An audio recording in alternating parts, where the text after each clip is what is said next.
Dios les bendiga, mi nombre es José Elías Carlos y bienvenido al servicio de adoración de la Iglesia Comunión. Estamos bien felices de que hayas decidido estar conectados con nosotros para este tiempo de adoración. Comenzamos nuestro tiempo de adoración con una lectura del Salmo 34 y leemos todo el mundo este verso del Salmo 34 que dice: los justos claman y el Señor los oye, los libra de todas sus angustias. El Señor está cerca de los quebrantados de corazón y salva a los de espíritu abatido. Muchas son las angustias del justo, pero el Señor lo librará de todas ellas. Engrandezcan al Señor conmigo, exaltemos a una su nombre. Queremos invitarte a tú que estás en tu casa a adorar con nosotros a nuestro gran Rey, aquel que se entregó en la cruz por nosotros, aquel que nos regaló su amor y derramó su gracia en aquel madero.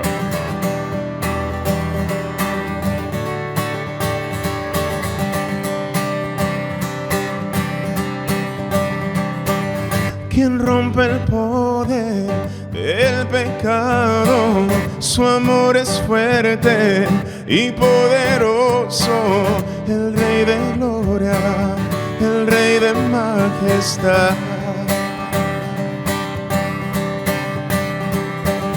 Conmueve al mundo con su estruendo y nos asombra con maravillas, el Rey de gloria, el Rey de majestad. Yeah. Gracia sublime es, perfecto es su amor. Tomaste mi lugar, cargaste tú mi cruz, tu vida diste ahí, y ahora libre soy. Oh, Jesús, te adoro por lo que hiciste en mí.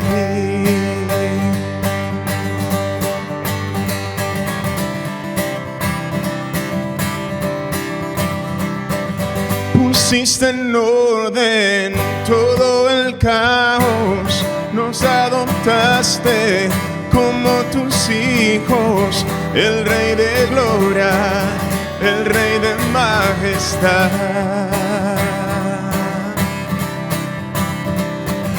El que gobierna con su justicia y resplandece con su belleza, el Rey de gloria, el Rey de majestad. Yeah. Gracia sublime es, perfecto es su amor. Tomaste mi lugar, cargaste tú mi cruz, tu vida diste allí, y ahora libre soy. Oh, Jesús, te adoro por lo que hiciste en mí. Digno es el Cordero de Dios, digno es aquel que la muerte venció. Digno es el Cordero de Dios, digno es aquel que la muerte venció. Digno es el Cordero de Dios, digno es aquel que la muerte venció. Digno es el Cordero de Dios, digno, digno, digno. Gracia sublime es, perfecto es su amor. Tomaste mi lugar, cargaste tú mi cruz, tu vida diste allí, y ahora libre soy. Te adoramos. adoramos, Jesús. Jesús, te adoro por lo que hiciste en mí.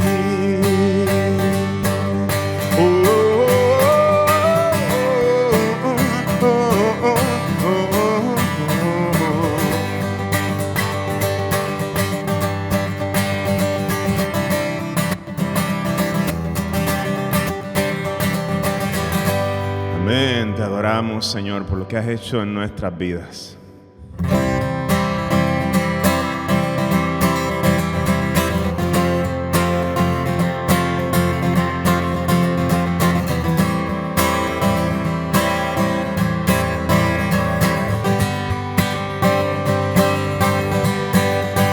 Las cadenas de la muerte me quitó.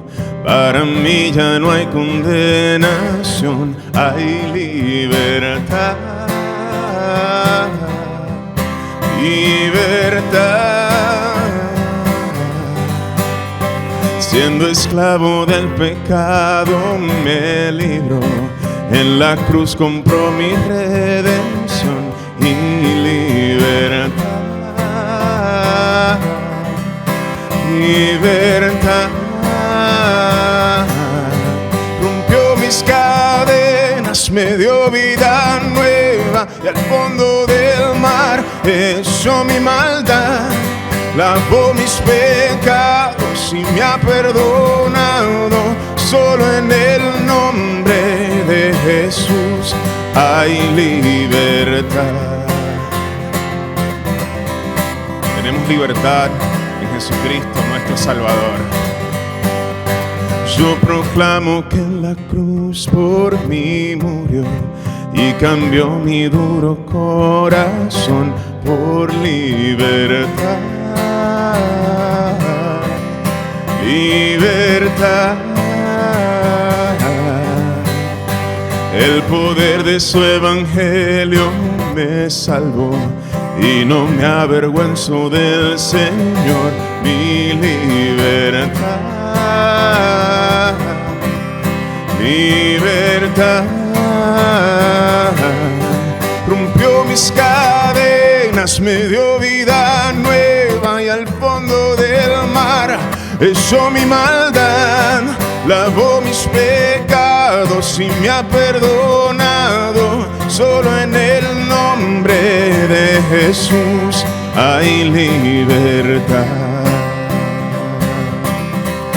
Al que elijo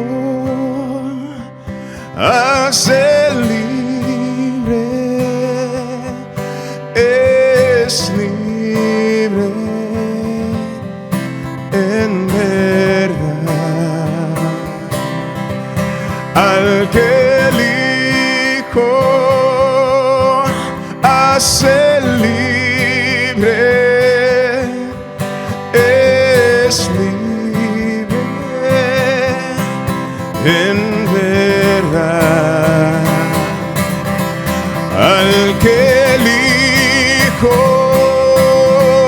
hace libre, es libre en verdad. Rompió mis cadenas, me dio vida nueva y al fondo del mar echó mi maldad. Lavó mis pecados y me ha perdonado. Solo en el nombre de Jesús rompió mis cadenas, me dio vida nueva y al fondo del mar echó mi maldad. Lavó mis pecados y me ha perdonado. Solo en el nombre de Jesús hay libertad.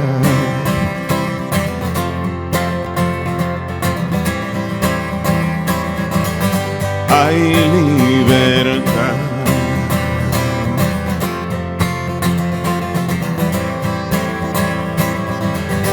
Señor, gracias porque nos has hecho libres, Padre.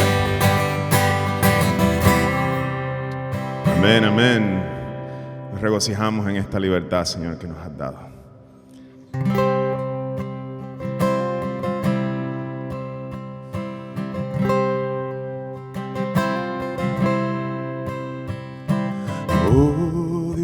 Dios eterno, tu misericordia ni una sombra de duda tendrá. Tu compasión y bondad nunca falla, y por los siglos el mismo serás.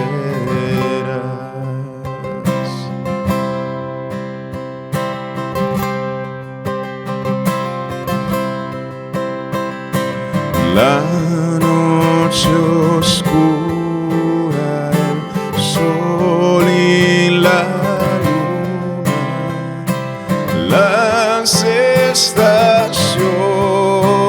del año también unen su canto cual fieles criaturas, porque eres bueno, por siempre eres fiel. Oh, tu fidelidad, oh, tu fidelidad, cada momento la veo en mí. Nada me falta, pues todo provees. Grande Señor es tu fidelidad.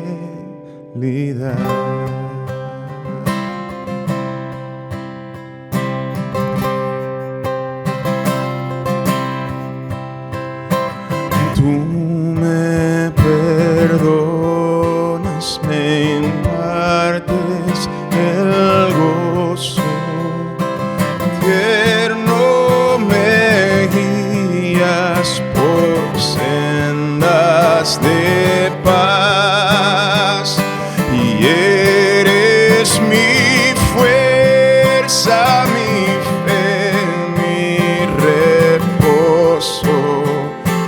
Y por los siglos mi Padre serás. Cantamos juntos. Oh, tu fidelidad, oh, tu fidelidad, cada momento la veo en mí. Nada me falta, pues todo provees. Grande Señor es tu fidelidad. Gracias, Señor, por tu fidelidad. Gracias, Señor, porque nada nos falta. Tú nos provees todo lo necesario. Enséñanos a confiar en ti. Enséñanos a descansar en tu fidelidad. Tú eres fiel. Tú eres justo. Por siempre y para siempre. Te adoramos, Padre. Amén. Nosotros tomamos cada semana en Iglesia Comunión para meditar en una verdad doctrinal que creemos como iglesia. Y esto lo hacemos siguiendo un formato de pregunta y respuesta. Y la pregunta de hoy está en pantalla y dice: ¿quién es el Redentor? Leemos todos juntos la respuesta.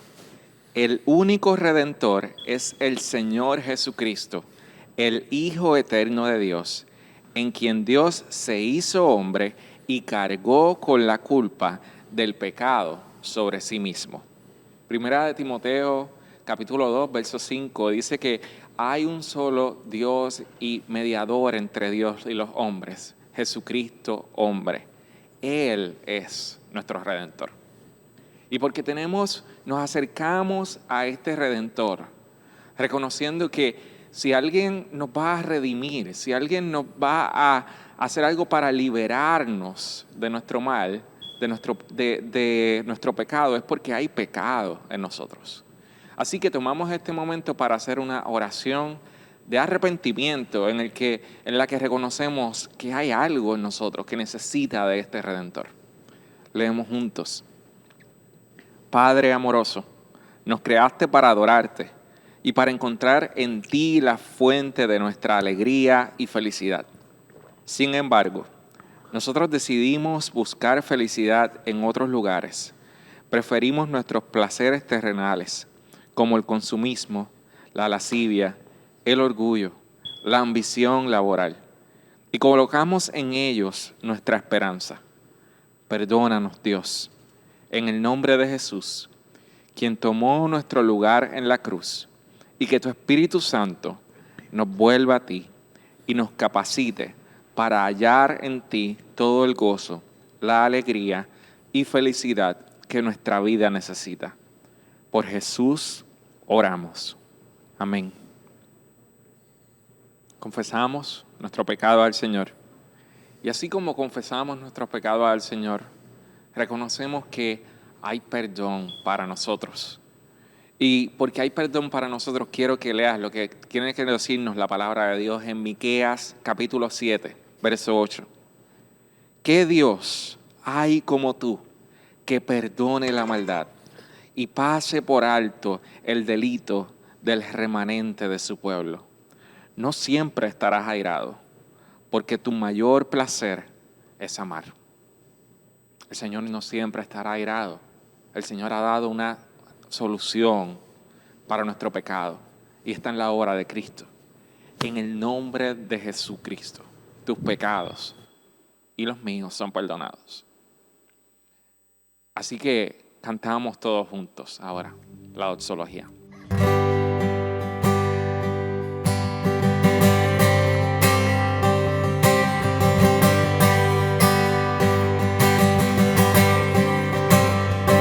A Dios el Padre celestial, al Hijo nuestro Redentor, al eternal Consolador, unidos todos alaban. Amén.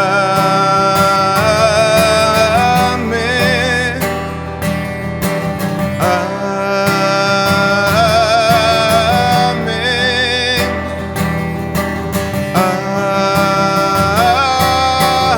Amén. Te adoramos, te adoramos.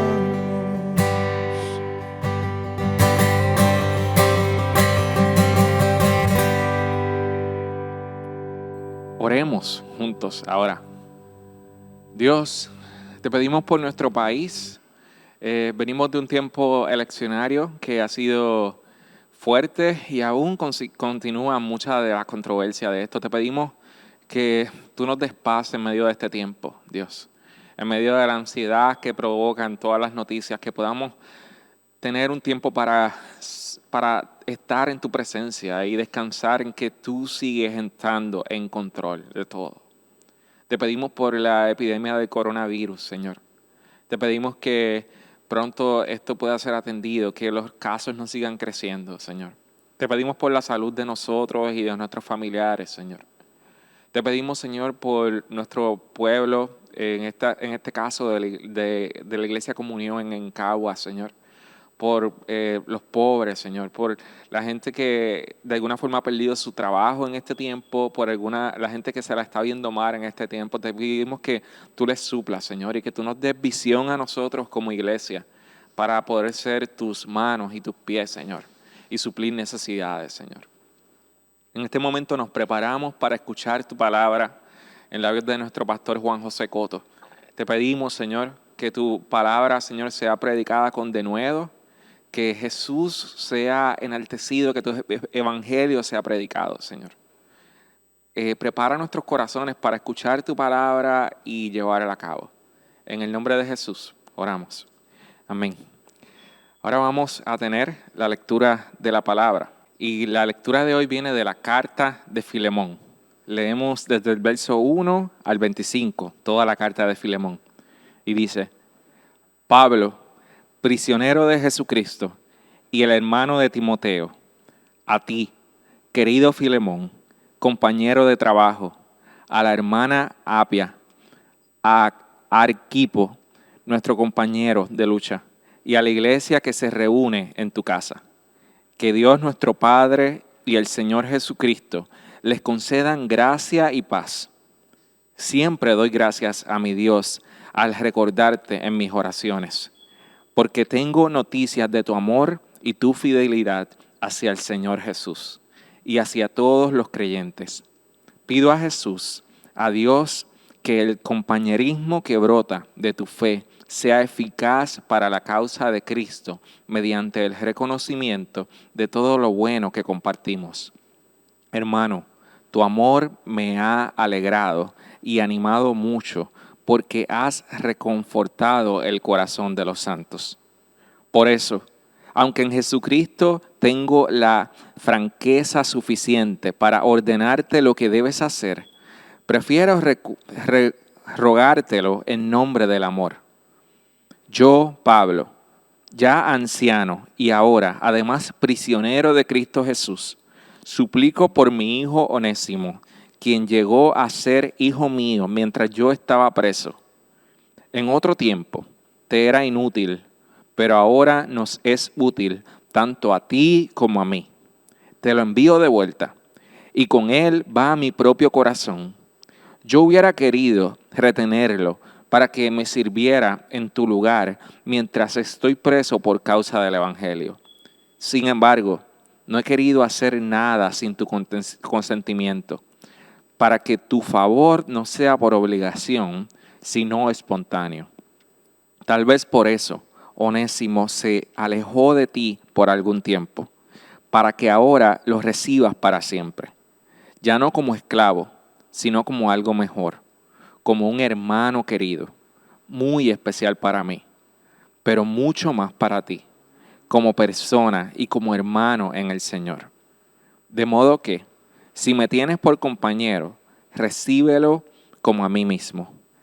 Si te ha perjudicado o te debe algo, cárgamelo a mi cuenta. Yo, Pablo, lo escribo de mi puño y letra, te lo pagaré, por no decirte que tú mismo me debes lo que eres. Sí, hermano, que reciba yo de ti algún beneficio en el Señor. Reconforta mi corazón en Cristo. Te escribo confiando en tu obediencia, seguro de que harás aún más de lo que te pido. Además de eso, prepárame alojamiento, porque espero que Dios les conceda al tenerme otra vez con ustedes en respuesta a sus oraciones.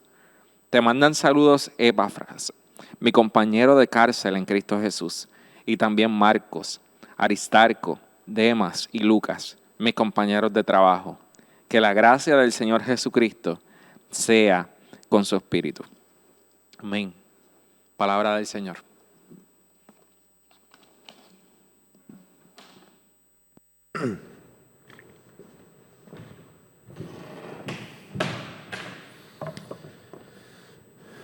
Dios te bendiga grandemente, familia de comunión. Es una alegría para mí que podamos estar reunidos por medio de estos medios, de las redes sociales y de nuestra página o nuestro canal en YouTube, y poder compartir la palabra del Señor y poder haber adorado mucho. Estamos bien agradecidos del equipo ministerial de Iglesia La Travesía, que es la iglesia que está plantando Iglesia Comunión en Caguas, y estamos agradecidos por todo el apoyo que nos han dado específicamente en estos servicios de esta serie que hemos denominado sencillamente Gracia. Hoy nos encontramos exactamente en el último sermón de esta serie, que hemos estado explorando o estudiando el libro, la carta del apóstol Pablo a Filemón, y simplemente tomando un poco el recuento de lo que esta carta ha significado. Esta es una historia espectacular. Es la historia de Pablo, de cómo le escribe a un amigo, un hermano en la fe llamado Filemón. Filemón era un cristiano que en el primer siglo pareciera ser un cristiano bastante acaudalado, un cristiano que tenía posesiones económicas porque tenía una casa lo suficientemente grande como para albergar a la iglesia que allí se reunía. Así que él era el que hospedaba en algunos momentos a la iglesia que se reunía en su casa. A la misma vez tenía un grupo de sirvientes o de esclavos. Uno de ellos, Onésimo, decidió aparentemente hurtar alguna pieza de valor o algún dinero y escapar de la propiedad y del control de su amo. Al escapar por las autoridades romanas, eso era un delito, así que fue capturado y llevado a la cárcel. Y por providencia divina, pareciera que cae exactamente junto con Pablo, que estaba preso por causa del evangelio. Allí entonces Pablo le predica el evangelio a Onésimo y este se convierte a los caminos del Señor. Pablo conocía a su amo. Onésimo está muy triste porque por la ley romana la consecuencia de su acto de huir y de robarle a su amo conllevaría la muerte. Pablo entonces intercede por él ante Onésimo, rogándole a Onésimo que le perdone. Esta historia nos ha permitido predicar varios sermones. En el primero estuvimos mirando a la gracia como una verdad que nos lleva a perdonar a otros. En el segundo sermón estuvimos mirando la gracia como una verdad que nos impulsa a pedir perdón. En el primero miramos la posición de Filemón, aquel que es llamado a perdonar. En el segundo miramos entonces la posición de Onésimo, aquel que es llamado a pedir perdón. Hoy quiero cerrar esta serie con la posición de Pablo, aquel que es llamado a ser mediador, un mediador de gracia. Y exactamente ese es el título de mi sermón hoy, un mediador de gracia. Muy rápidamente al texto y al sermón como tal. Luego de escuchar y oír la lectura bíblica, mi primer planteamiento va a ser el siguiente, y esta es mi idea central en todo el sermón, y es que gracias a Jesús, nuestro mediador, nos convertimos en agentes que actúan como mediadores de gracia, o que actúan como mediadores impulsados por la gracia salvadora del Señor. Vamos primeramente a ver el caso del apóstol Pablo, que se convierte en el mediador en esta historia. Así que pensando en eso de mediadores o personas que han sido famosas en el arte de la mediación, hoy en día esto es un oficio, hoy en día se estudia para ser mediador y se ha convertido en un recurso valioso en la resolución de conflictos. Uno de los grandes mediadores con los cuales cuenta la historia es el arzobispo de Sudáfrica, Desmond Tutu. Desmond Tutu es considerado uno de los hombres con mayor capacidad para mediar en procesos de conflicto, porque medió en el proceso de conflicto de su propia nación, en medio del apartheid, donde todo el sector que dominaba Sudáfrica mantenía aislada y en condiciones de esclavitud y pobreza toda la comunidad nativa, la comunidad africana, y esencialmente los oprimían de manera profunda. Se dieron grandes asesinatos, masacres continuas. Desmond Tutu se convirtió en la pieza principal de llevar su nación no solamente a la liberación de esos actos, sino también a la resolución de una paz que lograra traer tranquilidad y prosperidad a la nación surafricana. Porque cuando el apartheid termina, entonces los nativos, los africanos, sintieron la necesidad de vengar los años de oprobio. Había movimientos políticos que esencialmente miraban hacia allá, miraban hacia el conflicto armado, miraban hacia una liberación armada profunda. Desmond Tutu se convierte en uno de los grandes líderes que media, no solamente mirando y estando del lado de los que sufren y de los sufridos, sino que a la misma vez se convierte en aquel que promueve la paz, que proclama lazos de esperanza y de perdón. Es exactamente él el que dice que el perdón, cuando tú perdonas a alguien o cuando tienes el acto de perdonar, te da la oportunidad de comenzar de nuevo o de empezar de nuevo. Y él veía cómo su nación, con el acto de perdonar, podía comenzar como una nación nueva, como una nación que construyera un destino diferente. Cuando vemos a Pablo, esencialmente se convierte casi en ese arquetipo de un mediador, en aquella persona que en medio de un conflicto decide mediar. Ahora vamos a explorar hoy ¿cuál es el fundamento principal de las acciones de mediación de Pablo? ¿Por qué Pablo se convierte en un mediador tan exitoso? ¿Cuál es el ejemplo primario que mueve al apóstol Pablo a mediar o a ser este mediador? Así que lo primero que nos muestra la escena es la necesidad de un mediador. Como te decía, tenemos por un lado a una persona que ha sido ofendida, que su honor ha sido ofendido. A Filemón, su honor ha sido ofendido, uno de sus esclavos le ha robado y se ha escapado. Por otro lado tenemos entonces al ofensor, aquel que debido primariamente a las leyes establecidas en la Roma del primer siglo, las consecuencias de sus actos serían un castigo brutal físico o incluso la muerte. Así que Onésimo está asustado y Pablo decide entonces convertirse en esa persona que empieza a mediar entre Filemón, el ofendido, y Onésimo, el ofensor, y se coloca en el medio de ambos. Miremos algunas de las estrategias de mediación que el libro de Filemón nos muestra exactamente como características de Pablo. La primera es que estas características de Pablo como mediador, la primera es que Pablo conoce a las personas involucradas. Pablo conoce a las personas involucradas. Pablo llama a Filemón querido y compañero en el verso 1. Le dice hermano en el verso 20. Y en el verso 19 le recuerda que todo lo que Filemón es hoy es gracias a Pablo. Con relación a Onésimo, incluso en el verso 10 lo llama hijo, mostrando la profunda conexión que existe entre ellos. Pablo lo primero que muestra es que él conoce profundamente tanto a Filemón como a Onésimo. Él conoce a las dos personas que están en conflicto. Así que entra como un acto de mediación. Él tiene la confianza de ellos. Número 2, él reconoce el conflicto y las dimensiones del mismo. En el verso 11, Pablo le dice a Filemón que él reconoce que en otro tiempo, Onésimo era inútil, aludiendo principalmente al acto fortuito de Onésimo al escapar. Así que Pablo de alguna manera entiende el dolor y la difícil situación en la cual Filemón se ha colocado, pero comprende también lo injusto de la situación de la esclavitud, específicamente colocándose en la posición de Onésimo. Así que él conoce el conflicto y las dimensiones del mismo. Pablo está consciente como un ciudadano romano del primer siglo que hacer y pedir lo que él le iba a pedir y solicitar a Filemón era casi ir en contra de una de las instituciones socioeconómicas principales de la sociedad romana, y era ir en contra del sistema de esclavitud. Así que Pablo está consciente que este gran mal tiene unas dimensiones profundas y él está navegando esta situación para poder mediar y colocar y pedir la resolución del conflicto. Pero al mismo tiempo,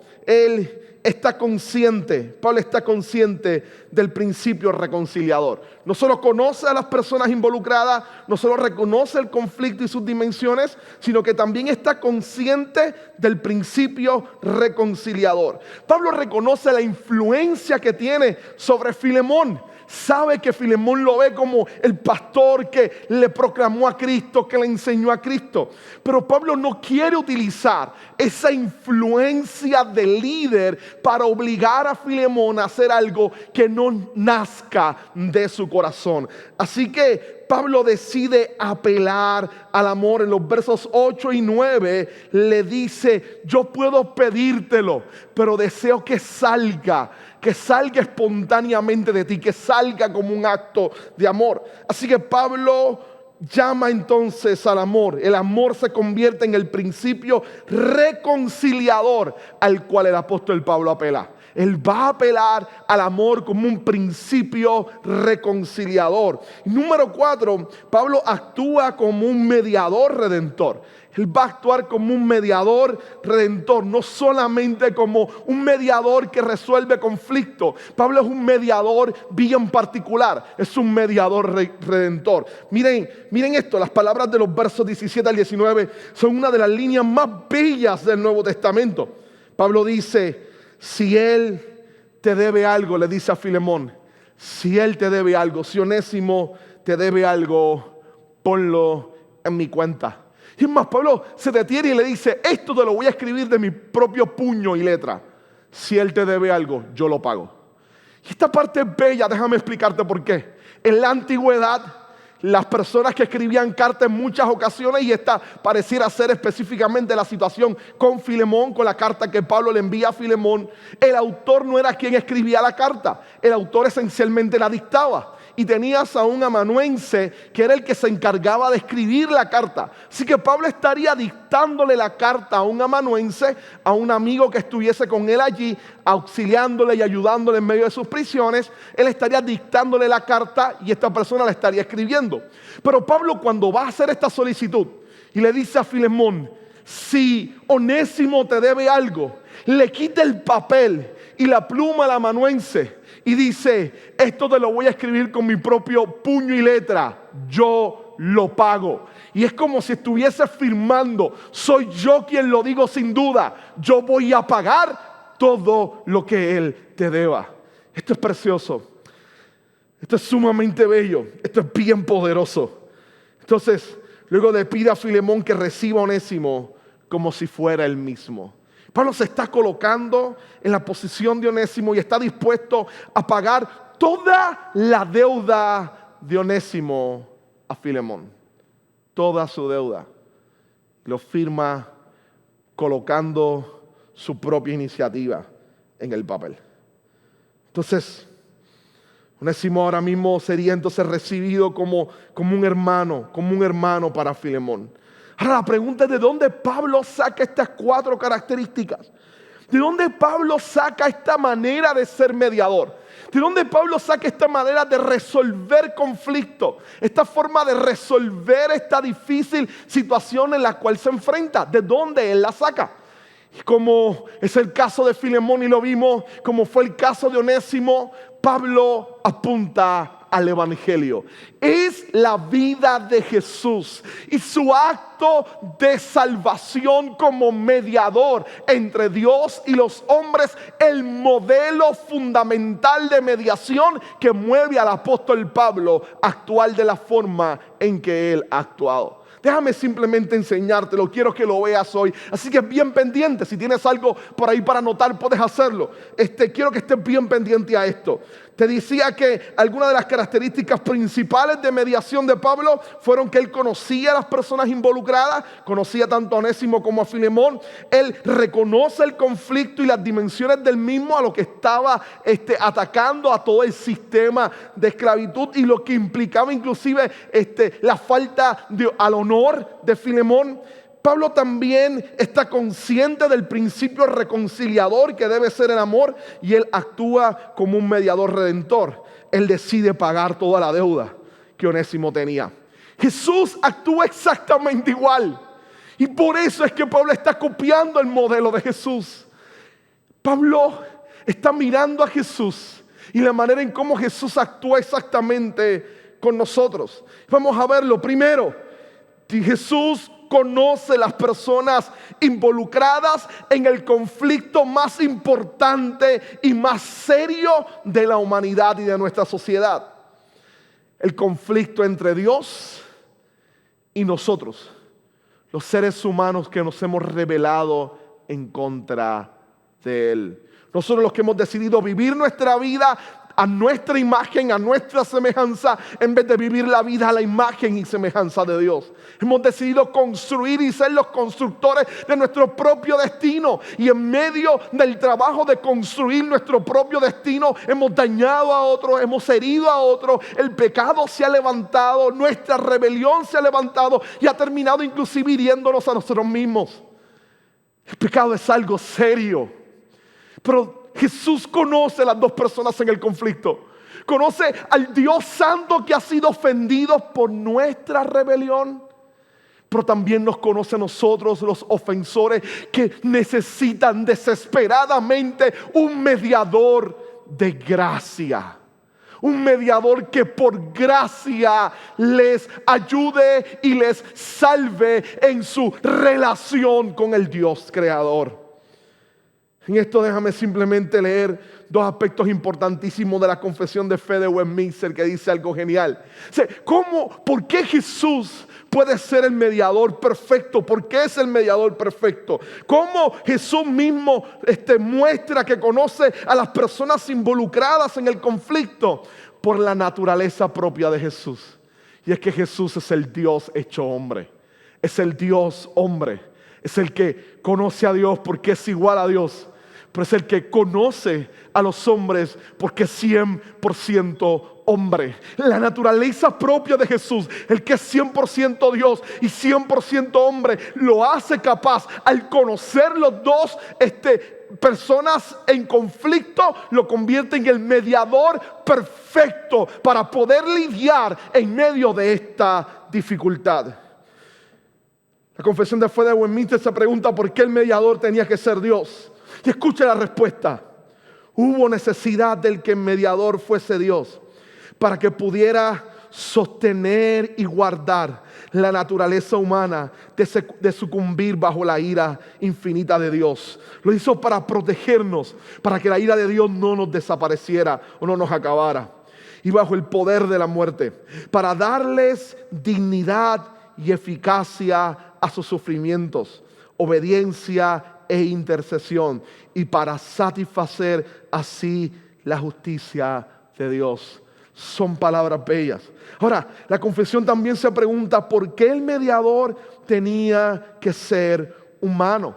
¿Por qué el mediador tenía que ser humano? Y responde, era necesario porque que el mediador fuese hombre para que fuera enaltecida nuestra naturaleza. Para que nuestra condición, nuestra naturaleza fuera enaltecida al poder ver a Jesús y ver al Dios hecho hombre, al verdadero humano. Y al ser nuestra naturaleza enaltecida, pudiera prestar obediencia a la ley, sufrir e interceder por nosotros en nuestra naturaleza y sentir con nosotros nuestras flaquezas. No es el Dios distante del deísmo que mira a los seres humanos y no interviene. No es el Dios de Spinoza, no es el Dios de los ilustrados, es el Dios de las Escrituras. Jesús es el Dios que se hace hombre, que experimenta el sufrimiento, el dolor y la adversidad en nuestra propia naturaleza para entonces colocarse en nuestro lugar y llevar nuestra causa delante de Dios, soportando las consecuencias de nuestra rebelión en su propia humanidad. Déjame decírtelo de la siguiente manera: no solo conoce las personas involucradas. Juan lo gritaría diciendo: el verbo se hizo carne y habitó entre nosotros y vimos la gloria de Dios. El conflicto comenzó a solucionarse. Y comenzó a solucionarse porque Dios se hizo hombre y habitó entre nosotros. No nos abandonó y tampoco su ira se desató sobre nosotros, sino que hay un mediador para resolver el conflicto más serio de nuestras vidas. Y ese mediador es Jesús, el que es igual a Dios y es igual también a nosotros. El que pasó por sufrimiento y dolor igual que tú y yo, y que decide interceder por nosotros delante de Dios, el Padre. No solamente conoce a las personas involucradas, número 2, sino que reconoce el conflicto y sus dimensiones. Reconoce el conflicto y sus dimensiones. Mira estos textos bíblicos. El propio Jesús afirmó en Mateo 7, 20 al 23, lo que sale de la persona es lo que la contamina, porque de adentro del corazón humano salen los malos pensamientos, la inmoralidad sexual, los robos, los homicidios, los adulterios, la avaricia, la maldad, el engaño, el libertinaje, la envidia, la calumnia, la arrogancia, la necedad. Todos estos males vienen de adentro y contaminan a la persona. ¿Sabe? Muchas de estas expresiones de las cuales está hablando Jesús en este texto de Mateo, describiendo algunos de los problemas principales de nuestra naturaleza humana que nos llevan a tener este conflicto con Dios en nuestra sociedad pudieran ser considerados como la oportunidad de ser verdaderamente libres. Pero Jesús nos enseña algo radicalmente diferente.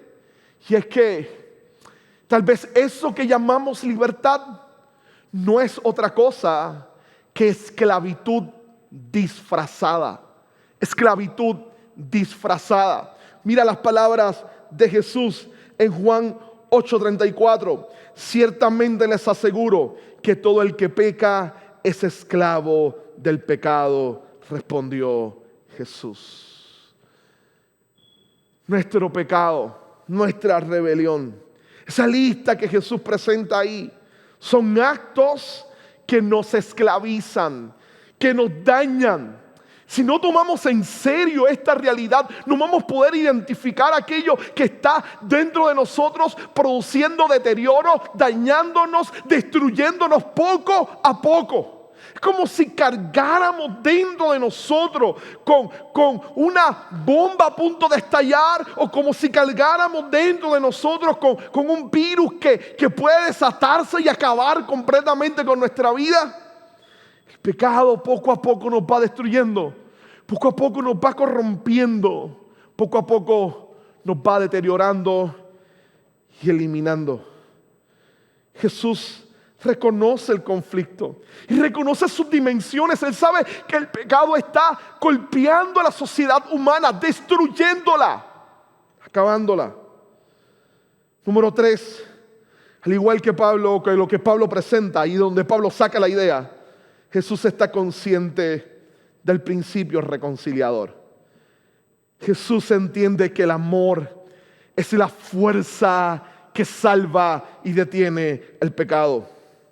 Es esa fuerza, es el amor, la fuerza que movió a Jesús a convertirse en nuestro mediador. Es el amor, la fuerza que llevó a Dios a la otra parte del conflicto. Es el amor, la fuerza que llevó a Dios a enviar a Jesús para que fuera nuestro mediador entre Él y nosotros.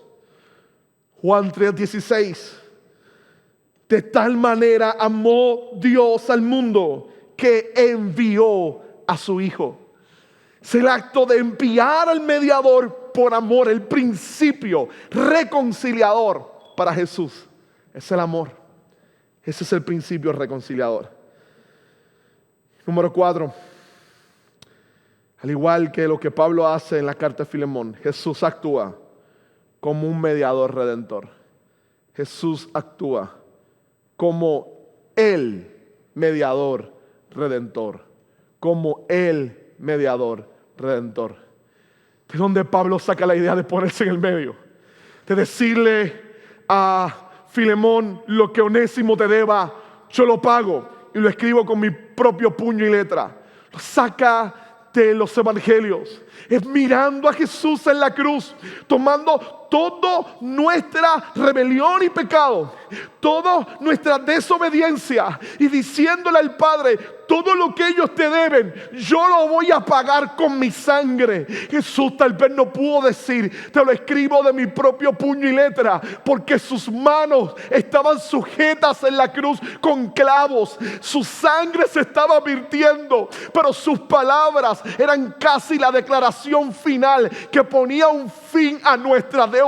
Cuando estando en el madero nos mira a nosotros y mira al Padre y dice: Padre, ¿por qué me has abandonado? Nos mira a nosotros y le dice: Dios, perdónalo, porque no saben lo que hace. Es el acto de mediación más importante de toda la historia de la humanidad. Es Jesús tomando nuestro lugar en la cruz del Calvario, intercediendo por nosotros delante del Padre y recibiendo todo nuestro castigo sobre Él desde la cruz. No sé si puedes ver el resplandor del amor inmenso de Dios a través de Jesús en medio de su sufrimiento en la cruz. Es detenerse un momento en la vida, es mirar exactamente ahí, es observar exactamente ahí, es ver a Jesús sufriendo por mí en la cruz, sabiendo que yo debía estar en ese lugar, pero Él ha tomado mi posición, se ha convertido en mi mediador. en mi sustituto, en aquel que quiere reconciliar mi vida con Dios. Es el que paga todo lo que debo delante del Padre en la cruz. Es la cruz. Es la cruz. Es la cruz. El lugar donde mi vida fue reconciliada con el Padre Celestial. Es la cruz. El lugar donde tu vida puede ser reconciliada con el Dios creador. Es la cruz, es el lugar, imagen de tormento, lo que para nosotros representa un símbolo de paz y de esperanza. Es la cruz, porque es el lugar donde Dios decidió bregar, trabajar y enfrentar nuestra rebelión, pero lo hizo sobre nuestro mediador, aquel que decidió tomar nuestro lugar y nuestro castigo para pagar nuestra deuda en la cruz. Es en la cruz donde al ver a Jesús puedo gritarle al mundo: mis pecados han sido perdonados, mi deuda ha sido cancelada. Como dice Pablo a los Colosenses, tomó la carta de nuestra deuda, o tomó la lista de nuestra deuda y la puso en la cruz del Calvario y la canceló por medio del sacrificio de Jesús. Ahora, al mirar esa belleza y ese esplendor, no podemos hacer otra cosa sino que agradecer a Dios y de caer en este estado de gratitud y de poder responderle a Dios, sentir la necesidad de responderle a Dios. Déjeme ir culminando este sermón hoy. He simplemente mostrado cómo Jesús es la base fundamental de los actos de mediación de Pablo en Filemón. Ahora, cuando miramos el libro, este libro nos permite apuntar a una aplicación bien importante. En estos tiempos tan polarizados, el mundo está necesitado de mediadores que han recibido y entendido el poder de la gracia de Dios. El teólogo alemán Karl Barth decía que la gracia debe encontrar expresión en la vida, de lo contrario, no es gracia. De nuevo, él decía: la gracia debe encontrar expresión en la vida, de lo contrario, no es gracia. La gracia que nos ha salvado, la gracia de ese mediador, debe empoderarnos a nosotros a través del Espíritu Santo para ser mediadores en medio de un mundo polarizado y en conflicto. En esta semana, luego del ejercicio electoral de nuestro país, el mismo pareciera estar más dividido que nunca. En muchos momentos la iglesia, si lo reconocemos muy bien, ha sido inclusive portavoz de tal división, o ha estado en uno de los dos lados argumentando o fortaleciendo más la división. Necesitamos ser mediadores, gentes que tiendan puentes, personas que a través del servicio construyamos medios de relación con los que las personas puedan volver a reunirse. Y las diferencias, las enemistades y los pleitos ocurridos por estas elecciones puedan ser sanados y pasen del primer plano. Déjame simplemente volver nuevamente a los cuatro principios. Los cuatro principios que Pablo actúa porque los ve en Jesús. La iglesia está llamada, tú y yo estamos llamados, comunión está llamada a conocer las personas involucradas. La iglesia es la única institución que está creada para otros, no para sí misma, para servir a otros y para hacerlo correctamente. No podemos escondernos en nuestros propios castillos y construir muros que nos separen de la sociedad. No, la iglesia no está para construir muros, está para servir a otros. Nuestro llamado y nuestra vocación es conocer a las personas involucradas en el mismo conflicto en el cual estábamos nosotros. Esta sociedad que anda sin Dios, no podemos verla como nuestro enemigo, debemos verla como una sociedad que necesita escuchar el mensaje del evangelio. ¿Y quién le hablará del evangelio si nosotros no vamos a proclamárselo, no vamos a emularlo, no vamos a vivirlo? Conozcamos a las personas involucradas, que nuestra devoción diaria con Dios, nuestros tiempos de oración, nuestros tiempos de lectura bíblica nos lleven directamente a ser personas compasivas, a ser personas que comprendan, que vivan, no a crear una burbuja de falsa espiritualidad y moralidad, alejándome de una sociedad que constantemente necesita de Dios. No, sino que mi intimidad con Dios se refleje en actos de misericordia. Reconozcamos el conflicto y sus dimensiones. Cuando miramos nuestra sociedad llena, caída, llena del pecado, y vemos su situación de degradación constante en la criminalidad y en la corrupción y en la dificultad, nuestro país no va a poder echar hacia adelante con una división tan profunda como la que vemos, con una polarización tan extrema como la que estamos experimentando. No hay partido político que pueda arreglarlo. Y es peligroso si la cosa sigue como va. Necesitamos voces que sirvan exactamente de personas que medien porque reconocen profundamente el conflicto. No personas que piensen que el problema del conflicto es simplemente la plataforma de X o Y, sino personas que sepan claramente que el conflicto principal del ser humano se llama el pecado y que la única solución para él es una vista a los pies de la cruz y un momento de entendimiento sobre el Evangelio.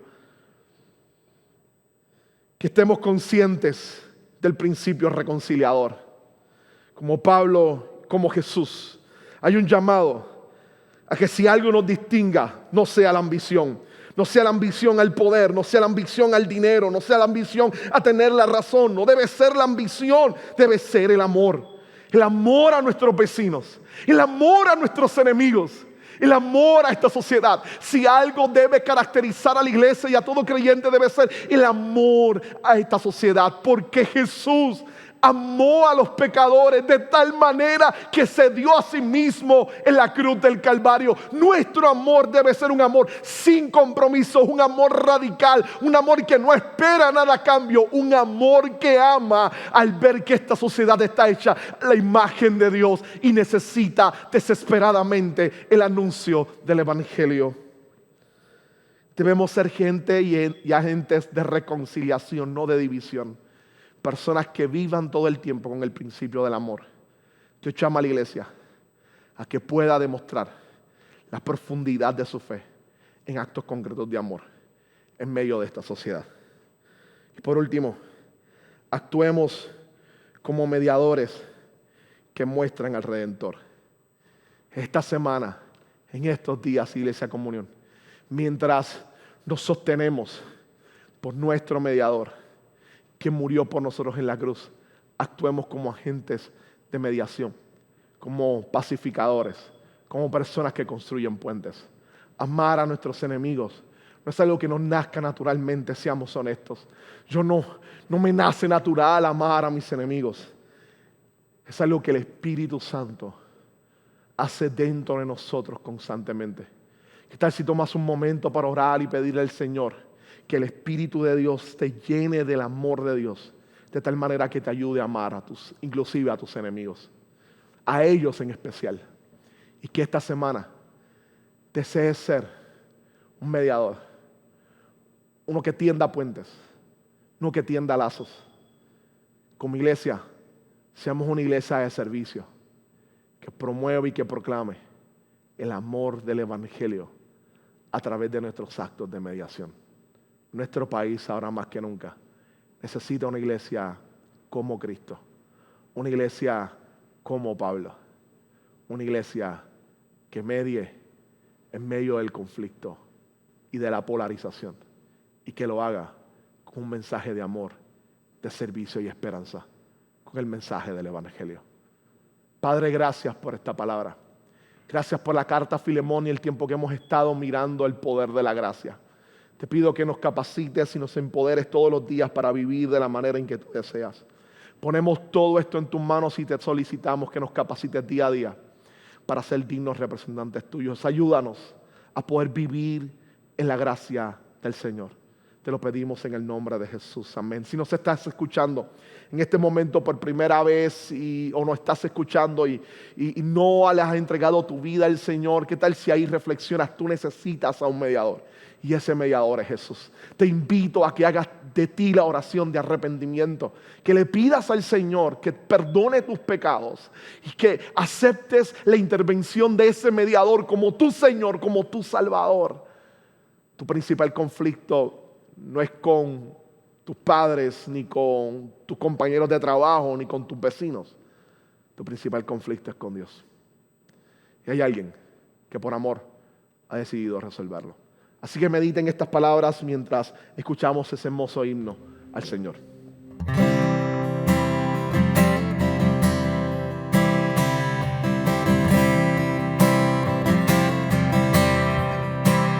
Ante el trono celestial, Él intercede hoy por mí. El sacerdote y es Jesús, quien por siempre vivirá. Y en sus manos, por su amor, mi nombre ya grabado está. Y mientras en el cielo esté, nadie de él me apartará. Nadie de él me apartará.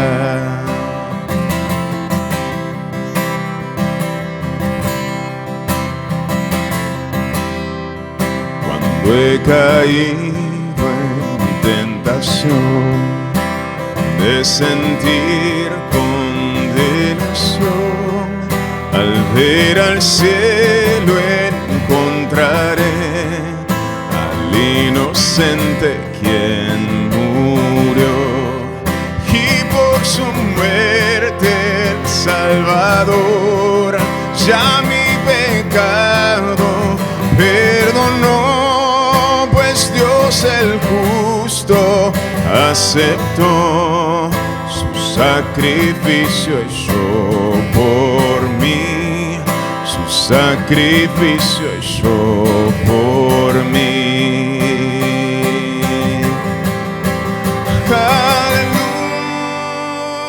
Aleluya, aleluya, alabe a aquel Hijo del gran Dios.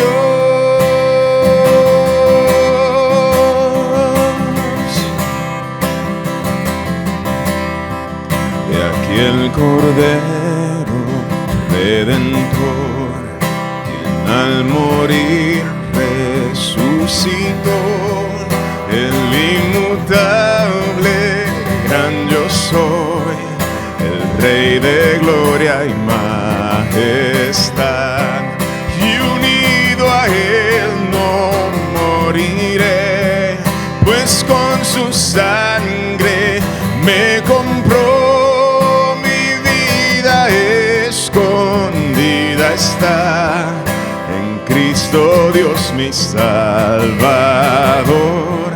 en Cristo Dios mi Salvador.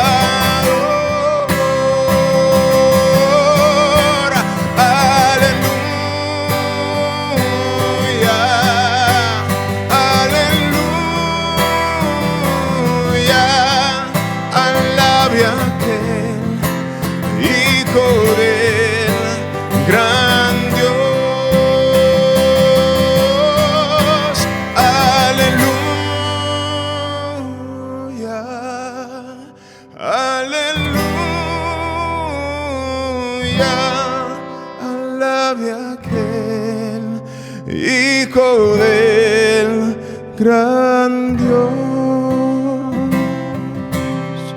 alabe a aquel Hijo del gran Dios.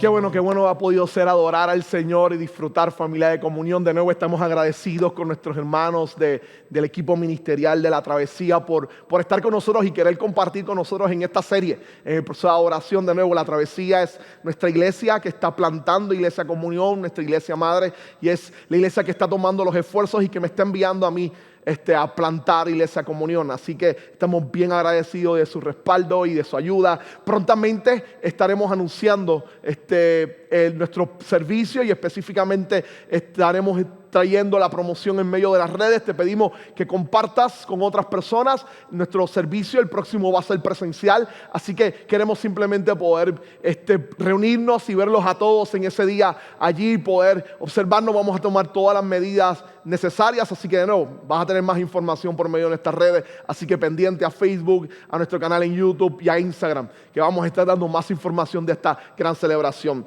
Hoy simplemente agradecerles. El próximo domingo tendremos el diálogo, así que déjeme culminar con estas palabras de bendición para que sigan en tu corazón durante toda la semana.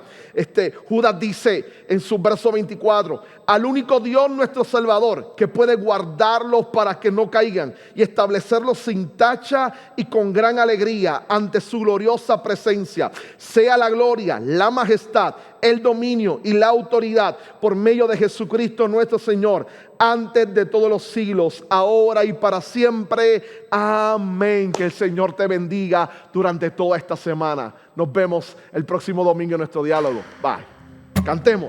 Rompió mis cadenas, me dio vida nueva y al fondo del mar echó mi maldad, lavó mis pecados y me ha perdonado, solo en el nombre de Jesús. Rompió mis cadenas, me dio vida nueva y al fondo del mar echó mi maldad, lavó mis pecados y me ha perdonado, solo en el nombre de Jesús hay libertad.